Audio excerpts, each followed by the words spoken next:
ആദരണീയനായ തമിഴ്നാട് മുഖ്യമന്ത്രി ശ്രീ എം.കെ. സ്റ്റാലിൻ,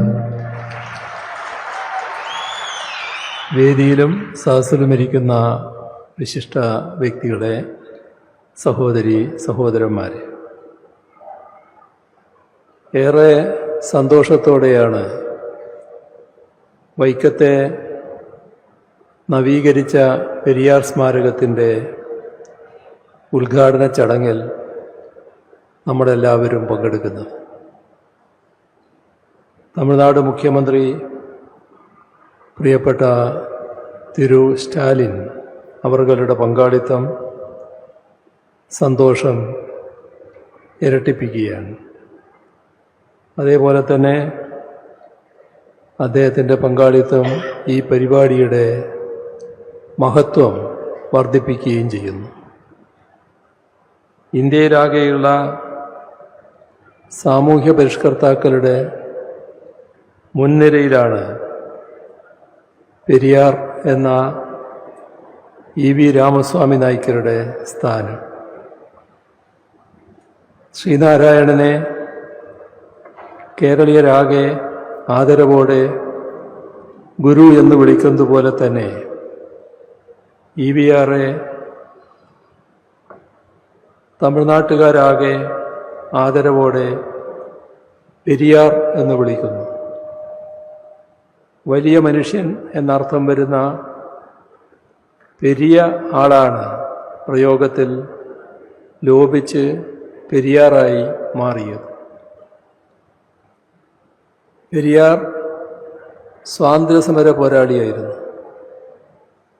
ഗാന്ധിയൻ ചിന്താഗതി ഉയർത്തിപ്പിടിച്ചുകൊണ്ട് ദേശീയ പ്രസ്ഥാനത്തിൻ്റെ ഭാഗമായി നിൽക്കുമ്പോൾ തന്നെ കോൺഗ്രസ് പാർട്ടിയിൽ നിന്ന് അകന്നു. പുരോഗമന ചിന്താഗതിയുണ്ടായിരുന്ന പലരും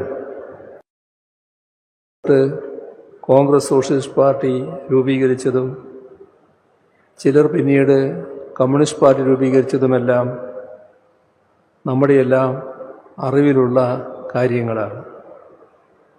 പെരിയാറിൻ്റെ അനുഭവത്തിലും കാര്യങ്ങൾ വ്യത്യസ്തമായിരുന്നില്ല. കോൺഗ്രസ് നേതാക്കൾ പലരും പുരോഗമന ചിന്താഗതിയല്ല, മറിച്ച് അധോഗമന ചിന്തയാണ് വെച്ച് പുലർത്തുന്നത് എന്നായിരുന്നു പെരിയാറിൻ്റെ പക്ഷം. ഏതായാലും പെരിയാർ ക്രമേണ തൊഴിലാളി പ്രസ്ഥാനങ്ങളുടെയും കമ്മ്യൂണിസ്റ്റുകാരുടെയും ഒപ്പം നിലകൊള്ളുകയും ചെയ്തു. നാഗപട്ടണത്തെ റെയിൽവേ തൊഴിലാളികളുടെ സമരത്തെ പിന്തുണച്ചതിൻ്റെ പേരിൽ പെരിയാർ അറസ്റ്റ് ചെയ്യപ്പെട്ടിരുന്നു. തൻ്റെ സാമൂഹ്യ പരിഷ്കരണ ശ്രമങ്ങൾക്ക് വലിയ തോതിൽ സഖ്യകക്ഷികളായി കമ്മ്യൂണിസ്റ്റുകാരെയാണ് അദ്ദേഹം കണ്ടത്. തമിഴ്നാട്ടിലെ ആദ്യകാല കമ്മ്യൂണിസ്റ്റ് നേതാക്കളുമായി ഉറ്റ ചങ്ങാത്തമായിരുന്നു അദ്ദേഹത്തിന് ഉണ്ടായിരുന്നത്. പ്രത്യേകിച്ച് സഖാക്കൾ എം. സിംഗാരവേലുവും പി. ജീവാനന്ദവുമായി. 1920 തൊട്ട് ഇങ്ങോട്ട് അദ്ദേഹം ഇടതുപക്ഷ ആശയങ്ങളുമായി ചേർന്ന് നിന്നിരുന്നു എന്ന വസ്തുത വിസ്മരിക്കാൻ കഴിയില്ല. 1952 തമിഴ്നാട്ടിൽ കമ്മ്യൂണിസ്റ്റ് പാർട്ടിക്കുണ്ടായ മികച്ച വിജയത്തിൻ്റെ പിന്നിലുൾപ്പെടെ പെരിയാറിൻ്റെ സ്വാധീനം പ്രകടമായിരുന്നു. അന്ന് തമിഴ്നാട്ടിൽ പ്രതിപക്ഷ നേതാവായത് അവിടുത്തെ പ്രധാനപ്പെട്ട കമ്മ്യൂണിസ്റ്റ് നേതാവായിരുന്ന സഖാവ് പി. രാമമൂർത്തിയായിരുന്നു. പിന്നീട് CPIM രൂപീകൃതമായപ്പോൾ പി. രാമമൂർത്തി പാർട്ടിയുടെ ആദ്യ പോളിറ്റ് ബ്യൂറോയിലെ 9 പേരിൽ ഒരാളായിരുന്നു. അദ്ദേഹത്തിൻ്റെ മിശ്രവിവാഹത്തിന് അധ്യക്ഷത വഹിച്ചത് പെരിയാറായിരുന്നു. അത്ര അടുപ്പമായിരുന്നു പെരിയാറും തമിഴ്നാട്ടിലെ കമ്മ്യൂണിസ്റ്റ് പാർട്ടി നേതാക്കളും തമ്മിലുണ്ടായിരുന്നു. സാമൂഹിക പരിഷ്കർത്താവായിരുന്നു പെരിയാറെന്ന് നമുക്കെല്ലാവർക്കും അറിയാം. താൻ ഉയർത്തിപ്പിടിച്ച സാമൂഹ്യ നീതിയുടെയും സ്വാഭിമാനത്തിൻ്റെയും ആശയങ്ങൾ പ്രചരിപ്പിക്കുന്നതിനായി പെരിയാർ കുടിയരസു എന്നൊരു പത്രം ആരംഭിച്ചിരുന്നു. സഖാവ് ശിങ്കാരവേലു അതിൽ സ്ഥിരമായി എഴുതുമായിരുന്നു.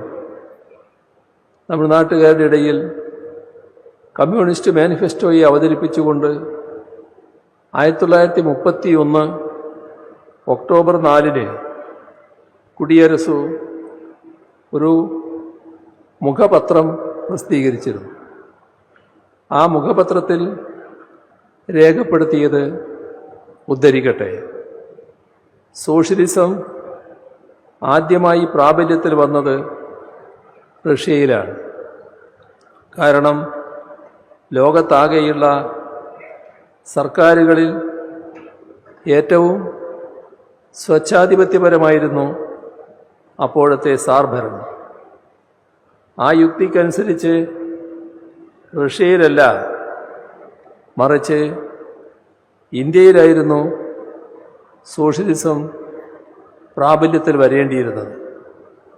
എന്നാൽ അത് തടയാൻ ഇന്ത്യയിൽ നിരവധി ഗൂഢാലോചനകൾ ഉണ്ടായിട്ടുണ്ട്. ഇവിടെ പെരിയാറിൻ്റെ വാക്കുകൾ ഇനി പറയുന്നത് കൂടുതൽ ശ്രദ്ധിക്കേണ്ടതാണെന്നാണ് തോന്നുന്നത്.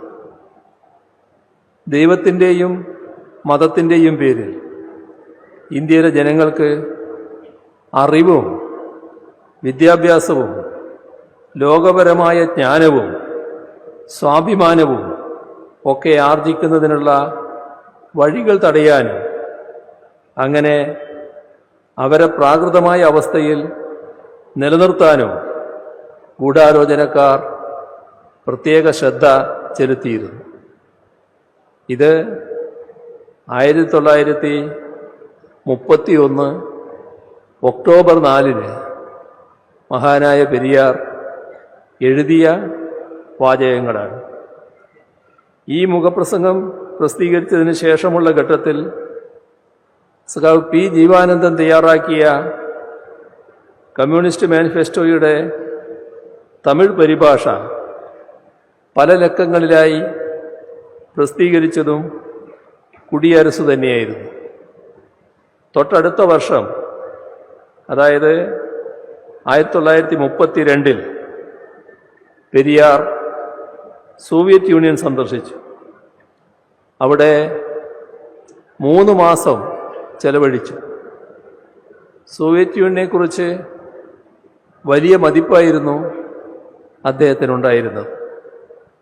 അദ്ദേഹത്തിൻ്റെ സന്ദർശനത്തിന് 4 ദശാബ്ദങ്ങൾക്ക് ശേഷം 1972 സോവിയറ്റ് യൂണിയനിലെ സോഷ്യലിസത്തിൻ്റെ നേട്ടങ്ങളെ ഉദ്ധരിച്ചുകൊണ്ട് ദ്രാവിഡ ഘടകത്തിൻ്റെ പ്രസിദ്ധീകരണമായ ഉണ്മയിൽ പെരിയാർ എഴുതിയ ഭാഗം കൂടി ഉദ്ധരിക്കട്ടെ. സോഷ്യലിസ്റ്റ് രാജ്യത്തിൽ ഒരു മനുഷ്യനെയും ഉന്നതനായോ താഴ്ന്നവനായോ കരുതുന്നില്ല. ശ്രേഷ്ഠനുമില്ല, നികൃഷ്ടനുമില്ല. എല്ലാവരും തുല്യരാണ്. ഇതാണ് മഹാനായ പെരിയാർ എഴുതിയത്. തുല്യതയെ ഇത്രയേറെ പ്രശംസിക്കുന്ന ഒരാൾ എല്ലാവർക്കും വഴി നടക്കാനുള്ള സ്വാതന്ത്ര്യം വേണം എന്ന് ചിന്തിക്കുകയും ആ തുല്യത നേടാനായി പൊരുതുകയും ചെയ്തതിൽ ഒരത്ഭുതവുമില്ല. അതാണ് 1924 വൈക്കത്ത് നാം കണ്ടത്. വർണ്ണാശ്രമധർമ്മത്തിൻ്റെ കാഴ്ചപ്പാടുകളിൽ സമൂഹത്തിൽ വ്യത്യസ്തമായ ശ്രേണികളുണ്ടായിരുന്നു. ജാതിയുടെയും ലിംഗത്തിൻ്റെയും ഒക്കെ അടിസ്ഥാനത്തിലുള്ള വേർതിരിവുകളും അസമത്വങ്ങളും അതിൽ അന്തർലീനമായിരുന്നു. അതുകൊണ്ട് തന്നെ ആർക്കെല്ലാമാണ് ആരാധനാലയങ്ങളിൽ പ്രവേശിക്കാവുന്നത് എന്നും ആർക്കെല്ലാമാണ് വഴി നടക്കാൻ സ്വാതന്ത്ര്യം ഉണ്ടാവേണ്ടതെന്നും ഒക്കെയുള്ള വ്യവസ്ഥകൾ അതിൻ്റെ ഭാഗമായി ഉണ്ടായിരുന്നു. അത്തരം വ്യവസ്ഥകൾക്ക് എതിരായുള്ള സമരമായാണ് വൈക്കം സത്യാഗ്രഹത്തെ കാണാൻ കഴിയുന്നത്. പ്രത്യയശാസ്ത്രങ്ങളും നിയമവും ധർമ്മവും എല്ലാം കാലത്തിനനുസൃതമായി നവീകരിക്കപ്പെടണം എന്ന കാഴ്ചപ്പാടായിരുന്നു പെരിയാറിനുണ്ടായിരുന്നത്. ഇന്നത്തെ ധർമ്മം നാളത്തെ അധർമ്മമായിരിക്കും എന്ന് പെരിയാർ കുടിയരസുവിൽ എഴുതിയിട്ടുണ്ട്. അതുകൊണ്ട് തന്നെ പെരിയാർ മുന്നോട്ട് വെച്ച കാഴ്ചപ്പാട് സമധർമ്മം എന്നതായിരുന്നു. ധർമ്മത്തിൻ്റെ കാലാനുസൃതമായ നവീകരണത്തിനുള്ള ഉപാധിയായാണ് പെരിയാർ സമധർമ്മം എന്ന കാഴ്ചപ്പാടിനെ വിവക്ഷിച്ചത്.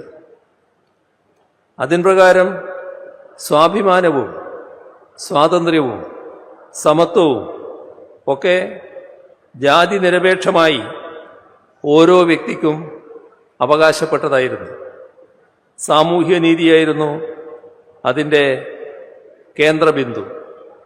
സാമൂഹ്യ ശ്രേണികൾ ഇല്ലാതാകുന്നതും തുല്യതയും നീതിയും സംജാതമാകുന്നതുമായ അവസ്ഥയാണ് സമധർമ്മം എന്നതുകൊണ്ട് താൻ ഉദ്ദേശിക്കുന്നത് എന്ന് പെരിയാർ പ്രസംഗിച്ചിട്ടുണ്ട്. അത്തരമൊരു കാഴ്ചപ്പാട് മുൻനിർത്തിക്കൊണ്ട് തന്നെയാണ് പെരിയാർ വൈക്കത്തെ സമരത്തിൻ്റെ ഭാഗമായത് എന്നതിൽ ഒരു സംശയവുമില്ല. വൈക്കം മഹാദേവ ക്ഷേത്രത്തിന് ചുറ്റുമുള്ള വഴികളിലൂടെ അവർണർക്ക് നടക്കുന്നതിനുള്ള അവകാശത്തിനായി നടന്ന സത്യാഗ്രഹത്തിൽ സുപ്രധാന പങ്കുവഹിച്ച വ്യക്തിയായിരുന്നു പെരിയാർ. സത്യാഗ്രഹത്തിൽ പങ്കെടുത്ത ഞങ്ങളെല്ലാം ജയിലിലാണ്.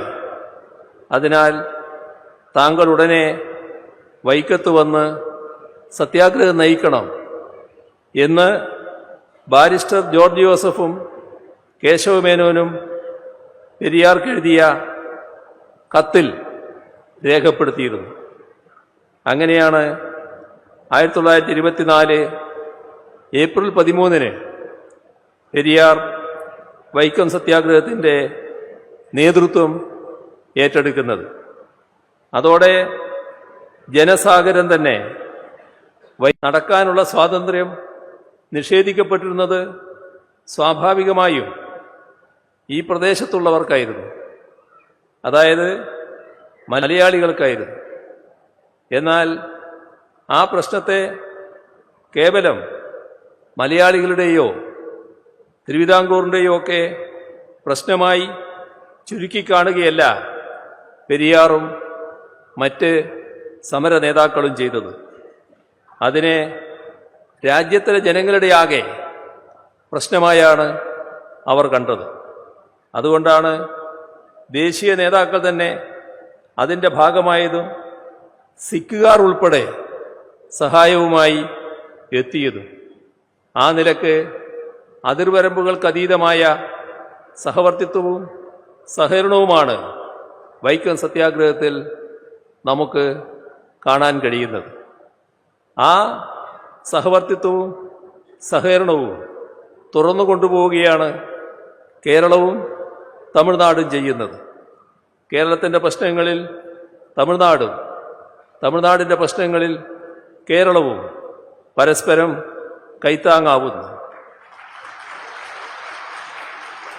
ആ നിലക്ക് സഹകരണാത്മക ഫെഡറലിസത്തിൻ്റെ യഥാർത്ഥ ദൃഷ്ടാന്തങ്ങളായാണ് ഈ രണ്ട് സംസ്ഥാനങ്ങളും മുന്നോട്ട് പോകുന്നത്. അത് കേവലം വാക്കുകളിൽ ഒതുങ്ങുന്ന സഹകരണമല്ല, മറിച്ച് പ്രവൃത്തിയിൽ വെളിവാകുന്ന സഹകരണമാണ്. ഈ വിധത്തിലുള്ള സഹകരണം കൂടുതൽ സംസ്ഥാനങ്ങളിടയിൽ വ്യാപിപ്പിക്കേണ്ടതുണ്ട്. പ്രത്യേകിച്ച് സംസ്ഥാനങ്ങളുടെ അവകാശങ്ങൾക്കുമേൽ സവിശേഷമായി അവയുടെ സാമ്പത്തിക സ്വയംഭരണത്തിനുമേൽ നിരന്തര കൈകടത്തലുകൾ ഉണ്ടാവുന്ന ഈ ഘട്ടത്തിൽ പെരിയാർ വ്യക്തികളുടെ സ്വാഭിമാനത്തിനായി നിലകൊണ്ടെങ്കിൽ സംസ്ഥാനങ്ങൾ അവയുടെ സ്വാഭിമാനത്തിനായി നിലകൊള്ളണമെന്നതാണ് ഈ കാലം ആവശ്യപ്പെടുന്നത്. കാലം ആവശ്യപ്പെടുന്ന തരത്തിലുള്ള സഹകരണം കേരളവും തമിഴ്നാടും മുന്നോട്ട് കൊണ്ടുപോകും എന്ന കാര്യത്തിൽ സംശയമേയില്ല. ഇവിടുത്തെ പെരിയാർ സ്മാരകത്തിൻ്റെ നവീകരണത്തിലും ആ സഹകരണ മനോഭാവം തന്നെയാണ് പ്രകടമാകുന്നത്. അതിനെ കൂടുതൽ ശക്തിപ്പെടുത്താൻ വരും കാലങ്ങളിൽ ഇരു സംസ്ഥാനങ്ങൾക്കും കഴിയട്ടെ എന്ന പ്രതീക്ഷ പങ്കുവച്ചുകൊണ്ട് തമിഴ്നാട് മുഖ്യമന്ത്രി തിരു സ്റ്റാലിൻ അവരുടെ സാന്നിധ്യത്തിന് ഒരിക്കൽ കൂടി നന്ദി അറിയിച്ചുകൊണ്ട് അവസാനിപ്പിക്കുന്നു. നിങ്ങൾക്കെൻ്റെ സ്നേഹാഭിവാദനങ്ങൾ.